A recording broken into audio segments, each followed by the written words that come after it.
জান্নাত। আব্বা আম্মার বাড়ি জান্নাত। তো বাবা মা যেটা বাড়ি হয় সন্তানের আসল বাড়িও সেটাই ঠিক না বলে? বাপ দাদার ভিটা বাড়ি সন্তানের আসল বাড়ি।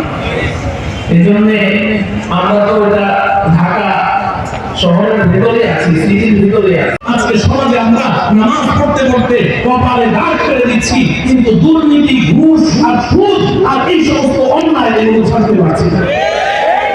এই জন্য আজকে থেকে আমরা প্রতিজ্ঞা করি যে আমরা এই দুই কাজ করবো। এক নম্বর কি? আমল সালেহ। দুই নম্বর কি? ঈমানের সাথে। দুই নম্বর কি?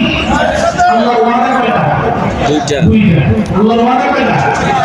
দেখেন আল্লাহ পাক কত বড় মেহেরবান। আল্লাহ বলছেন ফালা নুহিয়ান্নাহু